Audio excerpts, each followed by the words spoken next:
One of the things that I am most passionate about is leadership and trying to help people understand not only what leadership is, but how it applies to all of our lives. To get us started, I want to tell you a story about my father. My father, Dr. David Crane, was a committed man of faith, and he lived for 86 years, but he died on January the 11th of 2023, which happened to be his 86th birthday. As sad as it was, I was also so grateful that he was able to be in heaven because he had had some health issues in his final years. And as I reminded my own children, I said, isn't that amazing that Grandpa fell asleep, died on his birthday, and woke up in heaven to celebrate his birthday with Jesus? It's a pretty amazing thought. But as we were having the funeral for my dad, we had a celebration of life service. We had hundreds of people that came because he was a very respected leader. And of course, anytime you attend a funeral, you begin to reflect on life, that person's life and who they were and maybe what they accomplished, the impact that they had. And it got me to thinking about my own life. We can't help sometimes but think about, what would people say about me at my funeral? What would they actually say? Who would show up? I hope somebody would show up. Hopefully I've made some kind of difference. But what does it actually mean to live a life? And so one of the big thoughts that I share with people is this idea of leading towards your legacy. Here's the question. What do you want people to say about you at your funeral? Maybe you've thought about that, maybe you haven't, but it's worth thinking about. Not in some kind of morbid way, thinking about death all the time and things like that. That's not what I mean. It's thinking about it in the sense of urgency, that every day we have is an opportunity to not only make a difference, but to realize that every day we're actually writing our eulogy. Every decision we make, every person that we impact, every life that we touch, ultimately becomes the full extension of what our eulogy would be after we die. And so it should hopefully catalyze us to recognize that because God put us on the planet, we have a stewardship issue that we have to wrestle with. God's given me life, He's given me breath, He's given me a good mind, He's given me a healthy body. These are not necessarily supposed to be used just for me. They're supposed to be used for Him in service to others. And so this idea of leading towards our legacy is really important. Now, for many people, they say, well, I know you're a leader. I used to be a senator until I retired. And so people would say, well, I'm not a senator. I'm not a leader like you. I would beg to differ. In fact, I want to challenge that idea of what it means to be a leader. Leadership, by definition, is about intentional influence. It's about trying to proactively impact the people, the institutions, the situations around me. And so because leadership is about intentional influence, first of all, it means that leadership is a choice. I can either choose to be a leader or not. I don't believe in the idea that there are leaders and then non-leaders. I believe that there are simply leaders and potential leaders. Leaders who are actually leading have made the choice to lead. Potential leaders haven't yet made that choice to have intentional influence. But we also have to remember that not only is leadership as a choice, but leadership is neutral. Here's what I mean by that. A lot of times when we talk about, he is a leader or she's a leader, we assume a positive association with the concept of leadership. But leadership is actually neutral because leadership is about intentional influence, which means that I could intentionally influence someone in a very good direction or not. I remember growing up, and sometimes you would have certain neighborhood friends that always seemed to have this whole group of kids that were hanging around them, right? They had this capacity to influence. If they say, hey, we're going down to the river for a swim, they could get 10 kids to go with them. That didn't necessarily mean that they were leading in the right direction. Well, the same happens with adults. Just because a political leader says, hey, I'm a leader, follow me, we have to ask ourselves, okay, I'm willing to listen, but are you going to lead us in a good direction? Leadership is about two things. One, our capacity, but also our character. Our capacity is our ability to influence people in a particular direction. The character is it going to be a good, positive direction that we're trying to influence them? And so this is why this matters. Because every single day, we stand at a crossroads. It's what I call the crossroads of decision making. Every day. If I'm sitting in a restaurant and the waitress comes to take my order, I have a choice to make. Am I going to, in that moment, exercise some level of influence to try to bring a little bit of good and sunshine into her day with a kind word, with a large tip, some way to support her, right? In big situations, when I was a senator, obviously we're making big decisions on laws and government in the political space. And so we had to try to figure out how can we have intentional influence in that way. So big or small, every day we stand at that intersection of influence and we have to ask ourselves, okay, which direction am I going to go? First of all, am I going to choose to take a step in the direction, or am I just going to sit here at the intersection all day? And if I choose to take that step, if I make that choice to lead or to influence, then what direction am I influencing people? The reason why this matters is because as Christians, I believe that God has positioned us to not only think of influence as an option, but I would say as an obligation. It's our responsibility. One of the biggest things that we need to do is carry out what Jesus called the Great Commission, right? That was the last big directive that he gave his disciples before he ascended into heaven. Go into all the world and preach the gospel, right? Teaching people to do and be exactly who Jesus wants them to do, what he wants them to do and who he wants them to be. The Great Commission is a directive. It isn't optional if we're Christians. Well, I don't have the gift of evangelism. I'm going to leave that to my bishop. No. God says that each one of us is to share the gospel with people. And so we've got to make sure that we take that seriously. But sometimes it's hard for us to do that because we get so caught up in all the things in life. And oftentimes we will elevate the things in life to these really important things. How is our favorite football team doing? How is our favorite sports team doing? Do we like the political leader or not? And, have we gone out and tried to campaign for or against a particular political leader? What's happening in our business? What's happening in our family? All those things that are very, very important. But as we said at the beginning of our time together, whenever you get to a funeral, you move from the important things to the ultimate things. You begin to think about life and death. You begin to think about not only this world, but what's happening after I die. Is there another world? And if there is, what does that mean for me? If there is another world, a heaven or a hell, what does that mean for how I live today? And so as Christians, we've got to make sure that we keep the main thing, which is that Jesus should be on the throne. He should be not only the Savior of our lives, but also the Lord. And once we understand that, that puts us in a position to be on mission. Now, when I was growing up, there seemed to be this kind of hierarchy that I didn't fully realize it at the time, but I sensed it. And here's how it would play out.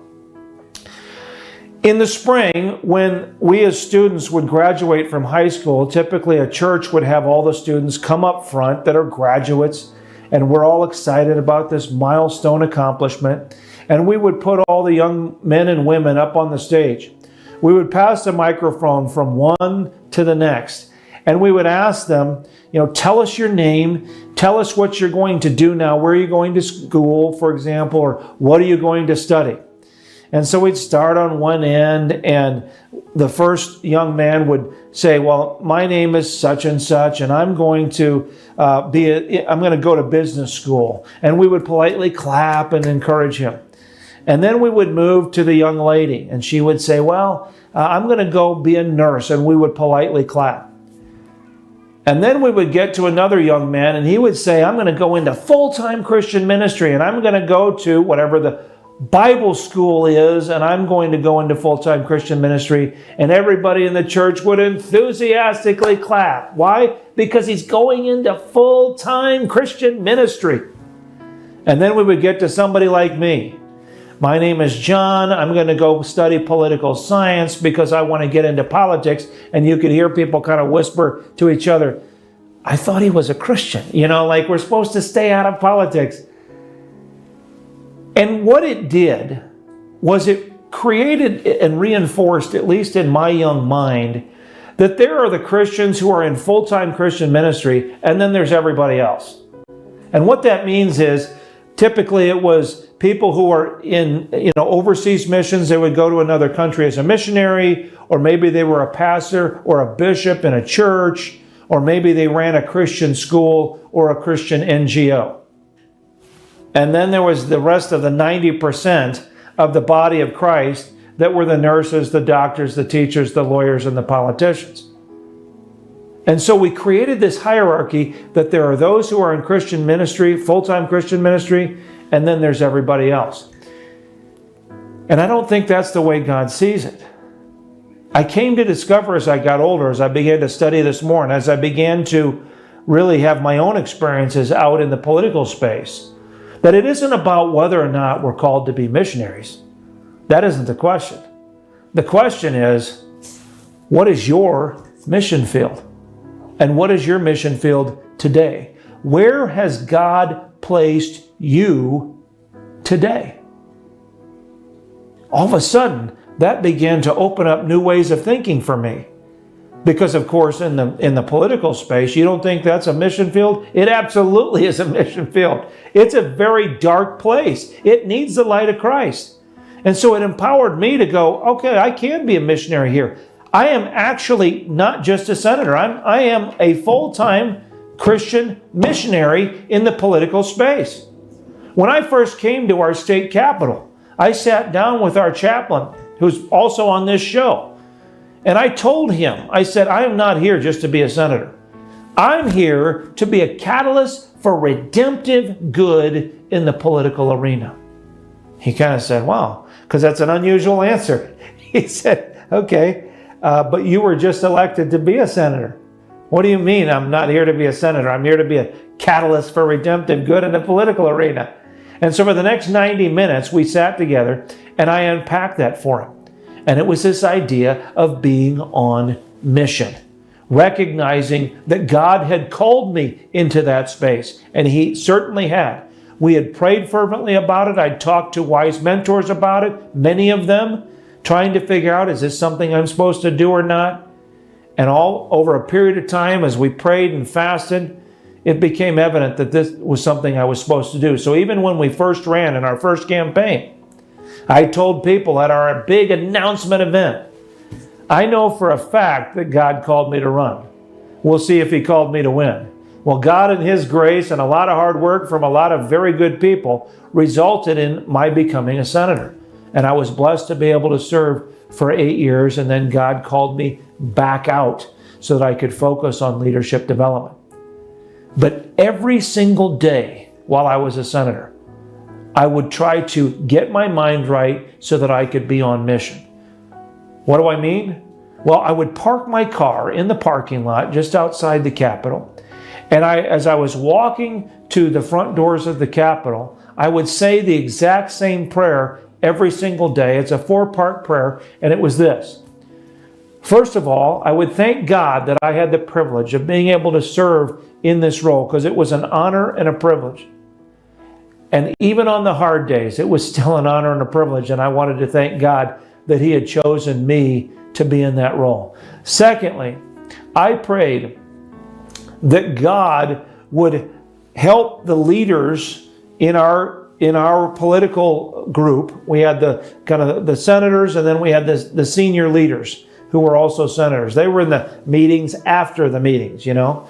And so we couldn't be in all those meetings. And so I was praying that God would give them wisdom, that they would be a good representative of us when they would have a meeting with the governor or whoever it was that they were meeting with. Thirdly, I would pray that God would give each of us the wisdom to know the right path to follow and the courage to follow it. Because you need both. You can have all the courage in the world, but if you don't know where you're going, you can run off a cliff and not even realize it. Or you could have a very clear picture of where we need to go, but there's too many obstacles, and I don't have the courage to actually keep trying to get over those obstacles and keep pressing forward. So the prayer was, God, give us the wisdom to know the right path to follow and the courage to follow it. And the last part of my prayer was, God, help me to be a blessing to whoever it is I come in contact with today. From the governor to the janitor and everybody in between. Because you never knew who you were going to interact with. It's the nature of a Capitol building. I had opportunities to talk to some very well-known celebrities, to our governor, to children, to the janitor, to the staff, all kinds of people. And my prayer was that I would be a blessing to them. Once I got through that 4-part prayer, then I opened the big Capitol doors and I was ready to go. I had gotten my mind right and had developed what I call an on-mission mindset. It shaped how I approached every single day when I would walk into that Capitol. And what that meant was that when I was making decisions, God was answering my prayer and helping me think through how I was supposed to make decisions. But also then, every interaction that I had with people, I had already predetermined that that was a divine appointment. And I speak as somebody who isn't actually naturally an extrovert. I'm much better at sitting in the corner of a room with a good book and just reading by myself. But God didn't call me to do that. And so what it meant was, rather than shying away, if I saw somebody coming in the hallway, you know how that is. You see somebody and you're kind of like, oh, I don't know if I want to talk to them. And you just naturally kind of walk this way. I stopped doing that. Because I'm the one that had prayed, God help me to be a blessing. So if I actually take that seriously, then I also have to trust that if God brings people across my path, it's because He wants them to intersect with me or me to intersect with them in that day. And so that whole point was to set my mind. There were very, very hard days. And understanding what we're supposed to do and all these different difficult decisions that we have to make. God honored that as well, right? Because I had prayed, God, help us to know the right path and the courage to follow it. And so God, in the early days of being a senator, gave me what I call this divine download. Because in our state, every year, there are probably 1,000 to 1,400 bills that are filed. So all of this legislation, you're like swimming in piles of paper, so to speak, right? Just trying to navigate all this is very difficult. How do you do it? How do you know what the right decision is with all of these competing variables? So God gave me this divine download that I call my 4 C's of decision making. And here's what they are. The first one is my core values, my deeply held beliefs. For me, it's the Christian worldview. And when I share the 4 C's of decision making, even in settings where there are people in the room that aren't Christians, I'm very honest about it. I say, as a person of faith who believes in the Christian worldview, that shapes my core values. That is the starting point for everything else. The second C is the Constitution. When I was sworn in, they had us put our hand on the Bible, raise our right hand, and swear to uphold the Constitution of the state of Indiana and then also the Constitution of the United States. And if I, as a leader of integrity, take that oath seriously, then I do my very best to honor that oath to our constitutions. The third C was the constituents. That is, all the people that are coming at you and wanting you to make this decision or that decision. And of course, they have a very important voice. And then the fourth C was our caucus. Now, the caucus is essentially that group of leaders who are in the same political party, and it's kind of your team inside the legislature or the assembly. Now, for me, I wanted to be a team player, and there were times where the caucus says, we need to stick together on this particular bill, and if I could stick together, I would do it. But there were times when they wanted me to do some things that either went against what the constituents wanted or maybe went against one of my core values. And I had to be willing to stand up to them, to the leaders, and risk losing some political capital to say, no, I'm sorry, I can't go with you down that path, because this is the path that I think is the better path. Well, those 4 C's helped me as a filter, the kind of the lenses through which I evaluated the different decisions that I had to make. Well, why do I bring that to your attention? Because every single one of us has a certain set of lenses that should shape the decisions that we make. And I would argue that your very first lens should be your core values. For those of you who are Christians, that should come from the Bible, that should come from your Christian worldview. But even if there are any of you who are watching who are not Christians, you still have core values. I would challenge you and ask, what are they and where did they come from, and are they consistent? Because as we understand the world in which we live as it's truly intended to be, as it was originally created, then truth with logic creates the ability to reason. And so consistency matters in helping us to understand whether a certain belief we have is true or not. And so every single one of us has to come up with those lenses. But the larger point here is, especially as Christians, we have got to be on mission. But we can't be on mission if we don't understand what God has to say about business. We can't be on mission if we don't understand what God has to say about politics or law. It's tough to be on mission if we don't fully understand what God has to say about the family, about marriage, about sports and recreation, about Sabbath and rest and margin and balance, what God has to say about farming and agriculture, what God has to say about science, everything. We can't be on mission if we haven't done the hard work of trying to understand, okay, God, what have you designed me to be? Or who have you designed me to be? And what have you designed me to do? Not every one of us is called to be a senator. Some are called to be farmers, teachers, and lawyers. Not every one of us is called to be a lawyer, because we're called to be senators, farmers, and teachers. Every one of us has a role to play. What is the role that you're playing? Where has God placed you as a missionary today? Do you have that on-mission mindset?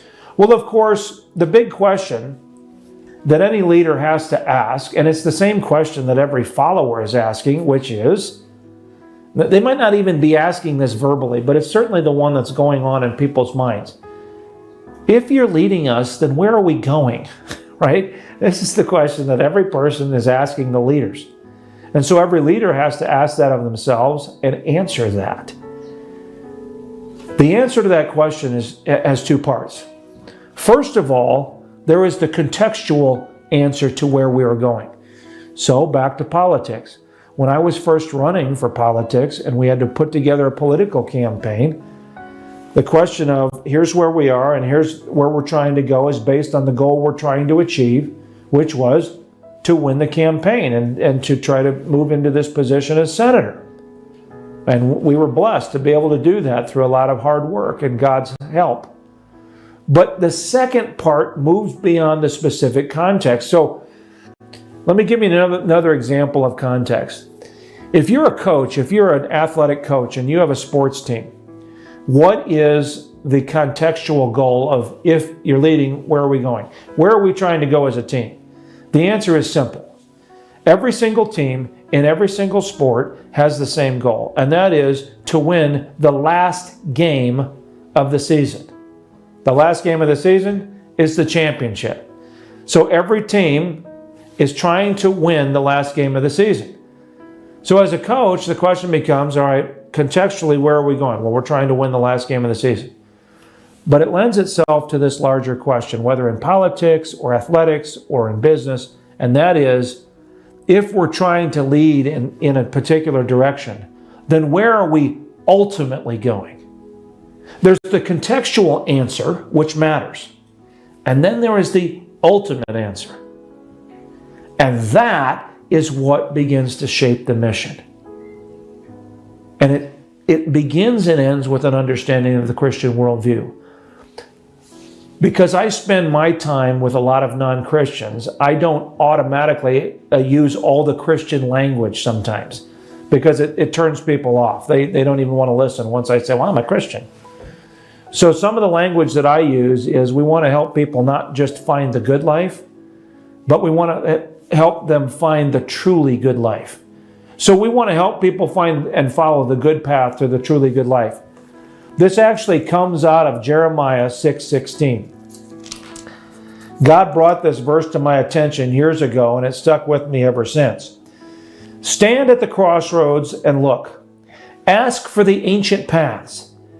Ask where the good way is and walk in it, and you will find rest for your souls.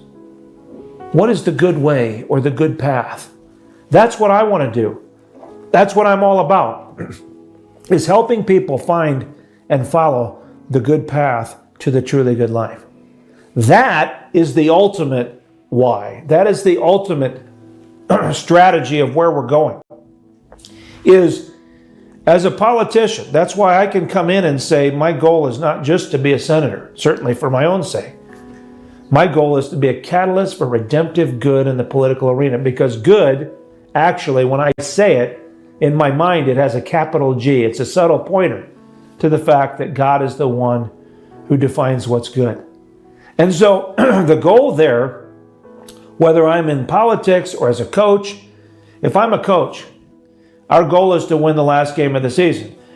But even if we lost every game of the season, and at the end of the season, every one of my players was a person of higher moral integrity or character, was a hard worker, or even better, they began to recognize the truth of the world and began to draw closer to Christ, then even if we lost every game of the season, we still won. Because we achieved the ultimate goal. If I am a CEO in a boardroom, then my goal is to try to make money, to try to make a profit with our goods and services so that we can help people and so that we can leverage that money to continue to expand our business and bring good into our community. But what about the idea of redemptive entrepreneurship, redemptive business, where we say, okay, God, you've given me a mind for business. You recognize and created this concept of finance. How can I use these things to not only make a profit, to help people, my employees and others in the community, but to then actually be a catalyst for redemptive good in the business arena? That's why I'm so focused on a similar concept of redemptive leadership. Redemptive is this idea of redeeming, and redeeming, like restoring, is recognizing that something's broken, but also that there is an original design for whatever that thing is, whether it's a vase, or it's a political party, or it's an organization, or it's a relationship. There's brokenness in the world. And so our job as restoring leaders who are focused on redemptive leadership is to try to come along and be somebody who is seeking to restore what's broken. Now, we recognize that God is the ultimate restorer. We can't restore it ourselves. We can try, we can bring truth, we can bring love, but ultimately God is the one who restores all that. And I want to conclude with this quick idea, and that is that at the end of the day, the strategy is this. It's starting and ending every day with, what would Jesus do? It's very simple. In every situation, in every position, we simply ask ourselves, what would Jesus do? And then we do it. And I guarantee you, if you started asking that simple question and actually started doing it, not only would God honor your faithfulness, but I believe He would expand your platform of influence. So that at the end of the day, when people are at your funeral, they will say, this was a man or woman of God. And of course, God will say, when you get to heaven, well done, good and faithful servant. Thank you so much, and God bless you.